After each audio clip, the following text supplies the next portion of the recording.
It's a lovely place to be. It's very peaceful. It's out in the country. In the small town of Emmitsburg, Maryland, a retirement community of about 50 sisters live in peace and harmony. O God, whose only begotten Son. These are sisters from the Daughters of Charity. Following the footsteps of St. Vincent de Paul, the daughters devote their lives to serve the poorest in society.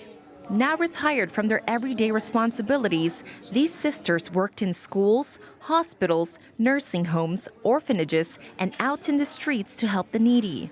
I told him I would like to be all my life with children, but I did not want to teach school. And he did a good job.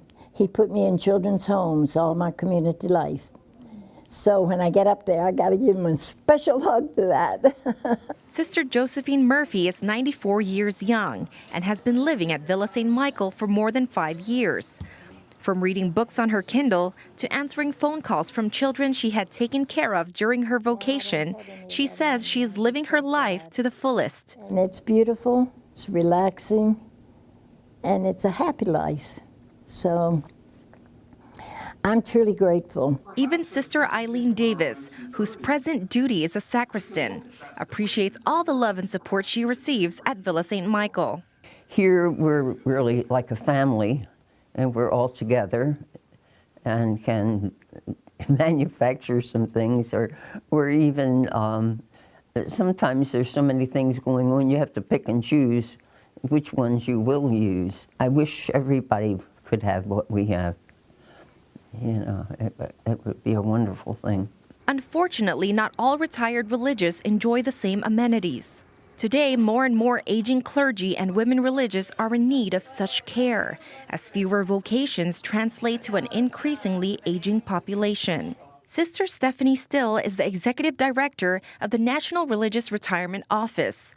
She explains that Catholic sisters, brothers, and religious order priests usually serve for little to no pay during their vocation, leading to the lack of adequate retirement savings. Many institutes do not have money set aside for retirement, so that there's the need still there. There is rising costs for everybody in the United States in terms of health care and caring for elders, and so religious institutes are experiencing that as well. The National Religious Retirement Office coordinates the annual national appeal for the Retirement Fund for Religious and then distributes financial assistance to eligible religious institutes. In 2021, the office distributed $30 million in direct care assistance to 271 religious orders across the United States.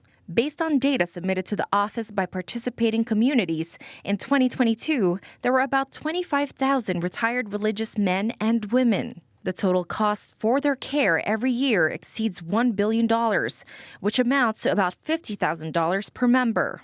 A Mercer Human Resources Consulting report projected that by 2034, religious institutes will face a retirement funding deficit of nearly $10 billion. It's really important for institutes to look realistically at their membership now, the levels of care, what's going to be happening in 5 years, 10 years. My hope is that retired religious have a safe and comfortable retirement as they continue to witness to their vows and the gospel and the charism of their own institute. This goal is shared by Sister Janet Kime, sister servant for Villa St. Michael. The first thing that we have to be at is morning prayer, and then we have Mass every day at 11. The liturgy, the Eucharist, is really the center of our life, and so we have daily Eucharist in our chapel. In the afternoon, sisters engage in recreation. Life Enrichment Director Annie Wantz and her team plan activities throughout the year, from the big holiday events to outings to smaller events like paint class. It gives people something to look forward to. I'm going to get up and get moving because there's bingo today, there's pottery today, there's an outing today, there's art class. There's something that means something to me. We're a family, and so we would take care of our sisters, and luckily we're able to do that in a very nice way. Father Harry Arnone, who serves as chaplain for Villa St. Michael, describes the sisters as fonts of wisdom and that we should be thankful for their service. There's an awful lot to be grateful for. in what the sisters have done. And I always say to the sisters, because I do believe it, God's not finished with them. As I indicated earlier, they're still ministering to me and to the people who they continue to encounter. Roselle Reyes, EWTN News in Depth.